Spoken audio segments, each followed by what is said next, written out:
One of the hardest things to do in fighting is to actually keep somebody in a vulnerable position for a long period of time. How are we supposed to keep somebody up against the wall, up against the ropes, up against the cage, and be able to actually execute the strikes that we want to hit? That's what we're going to be going over today. Thanks for watching.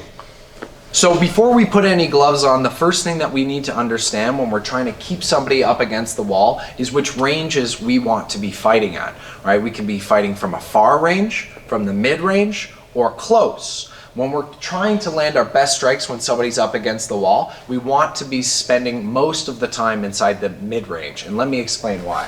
First, right, before we even have them in this position, we're usually going to be a little bit more far out. I'm going to be giving her quite a bit of space, right, to get her to this point. I don't want to be right on top of her the entire time. But once I have her up against the wall, right, I can't be too far away. Because if I create all this space between me and her, obviously she's going to start escaping out of this position, and then I'm going to lose the benefit of having my opponent's back against the wall. If I'm too close to her when I'm trying to land these strikes, I'm going to inevitably end up clinching with her over and over again. Either in MMA, they're going to turn us into the wall, or we're going to be stuck in a grapple. But even if it's boxing, if it's kickboxing, it's Muay Thai, right? You're going to get tied up, and you're not going to have the benefit of being able to land your most powerful strikes from the mid-range. And then again, like we were saying from the start, striking from the mid-range is where we're going to land our most powerful punches, our most powerful kicks, right, and put them in the most dangerous position possible. So I figured out how to keep my opponent in the mid-range, right? I'm keeping this healthy amount of space, basically right at the end of my punches, not so close where I can only throw short hooks and uppercuts and I keep getting clinched up. I'm not getting off as many strikes as I want to, and not so far that she's able to escape off the peripheries at the sides here. So next thing we need to understand is our footwork. And when we're doing our footwork with our opponent up against the wall, we can't make any mistakes. So we need to lean on our fundamentals before we get fancier, before we get too aggressive. Right? I want to be keeping my base underneath me the entire time, always ready to strike, always ready to defend myself, and not doing anything too dramatic.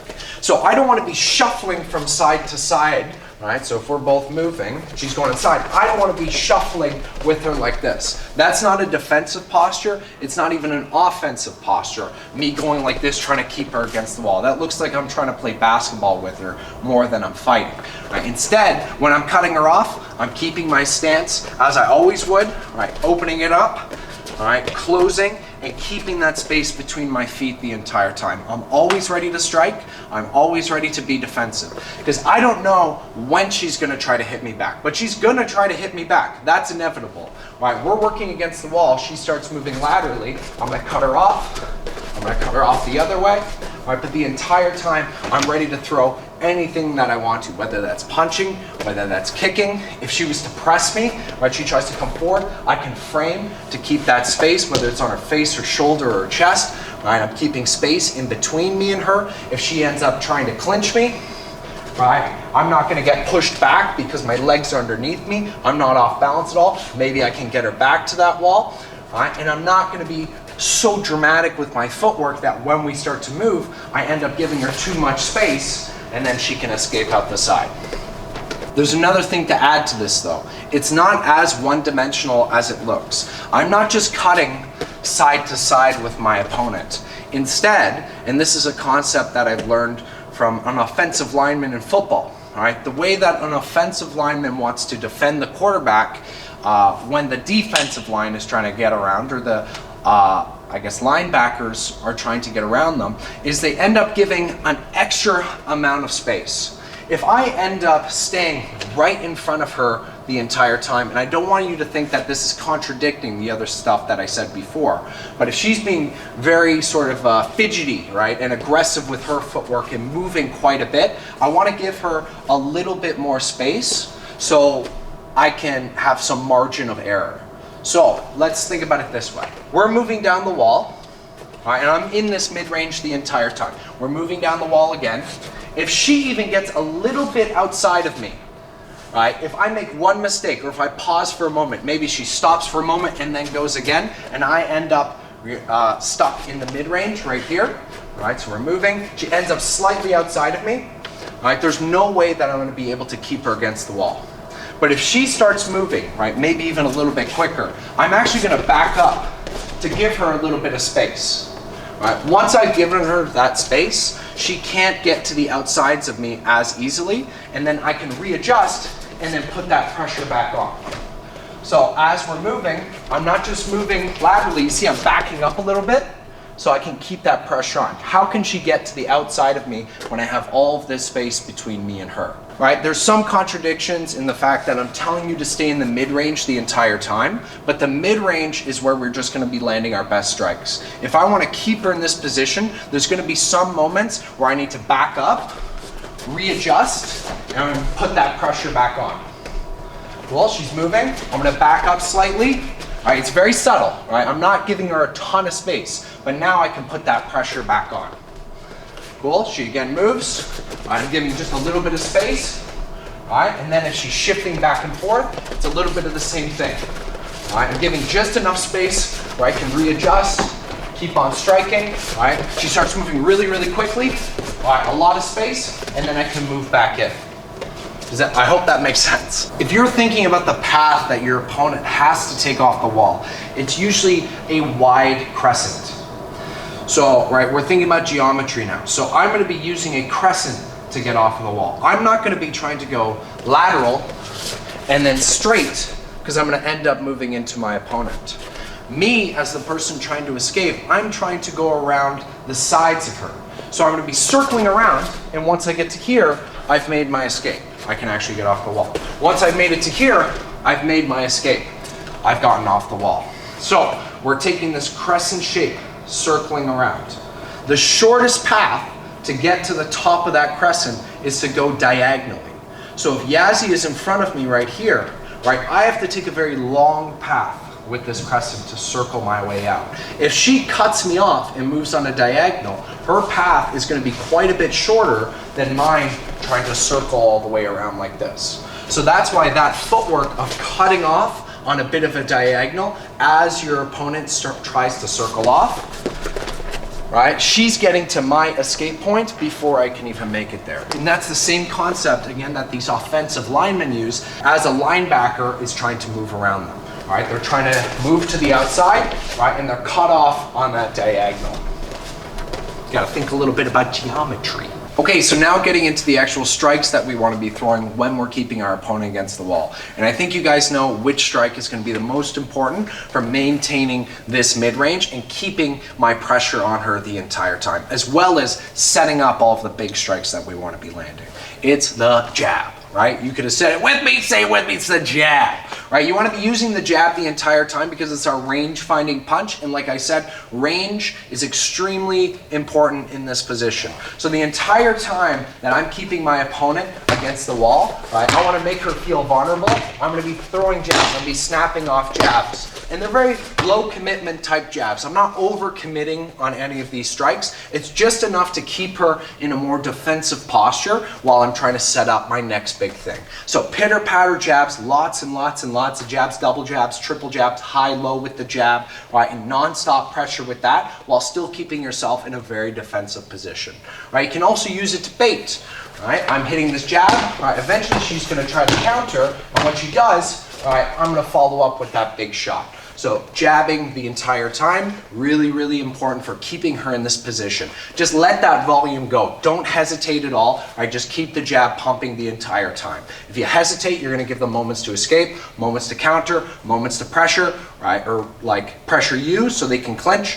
Right? I'm landing lots and lots of jabs. I want to think about 80% of the strikes that I'm throwing are those snappy lead hands. And the entire time, I'm trying to line up that big cross. And then just as I find my right moment, that's when I'm going to let it go and get into a bit more power with that strike. Touching with the jab, touching with the jab, boom, and then just when I find my moment, I hit that cross. A great time to do it is after putting all that pressure on, right, I'm waiting for her to move into my rear hand, right, and then I line up that strike. Hitting with the jab, I'm hitting with the jab. As soon as she changes directions, all right, that's when I'm going to unload and snap that cross off. Next thing is using our hooks, right? Hooks are great for keeping our opponent in front of us. If I'm throwing my jabs and crosses at Yazzie and not utilizing any hooks at all, she could use her head movement really well, slip to the outside of my strike, and now she has a really great avenue of escape. Right, she just slipped to the outside. It's really hard for me to adjust and catch her afterwards. But if I'm using hooks as well, it's gonna corral my opponent in front of me. She's moving out to the side, right? Push. I hit her with a hook as she's moving that way. She's moving this way, right? I'm cutting her off with hooks. Push. And then going back to the jabs and crosses in between all that. Push. But as soon as she starts to move a little bit more aggressively, I cut her off with the hook. Right? So it can be a little bit complicated and somewhat chaotic when you're working with a pad holder against the wall in this position.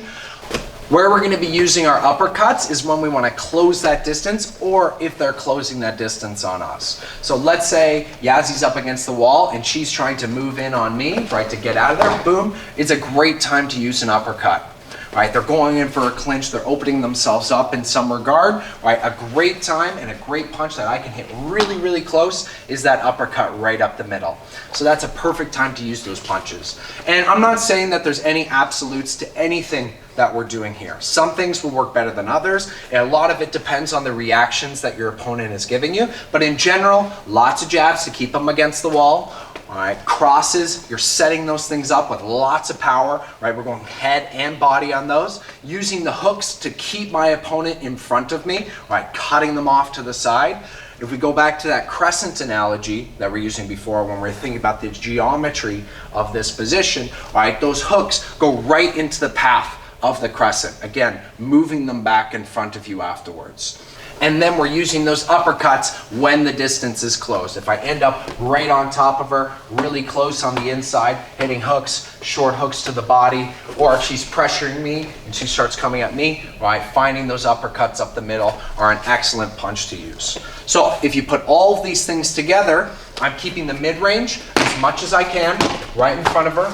If she starts to speed up, right, and give me a little bit more space, right, I'm gonna create some space, move my way back in, all right, keep initiating the same punches I was throwing before, all right. If she starts speeding up again, I can cut her off with hooks, all right, the shuffle hook, the gazelle hook, all right, and if she starts closing that distance, all right, I can find those uppercuts up the middle.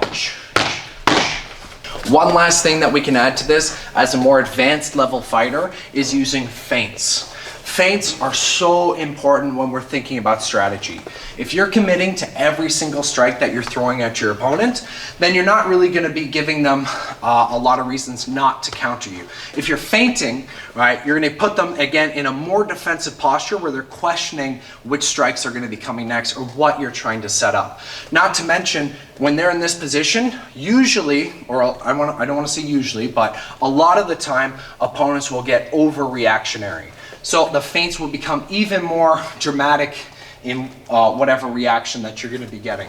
So maybe, right, I'm feinting and she starts slapping at stuff, right, trying to stop those punches from coming at you, which would be a huge overreaction. That's a great time to set up those hooks. And vice versa, right? I'm feinting to the body, she tries to defend down there. Maybe I went jab, jab, cross, I hit one. Jab, jab, cross, I hit two. I go jab, jab, she thinks that body shot's coming again, and then I come upstairs with a big right overhand.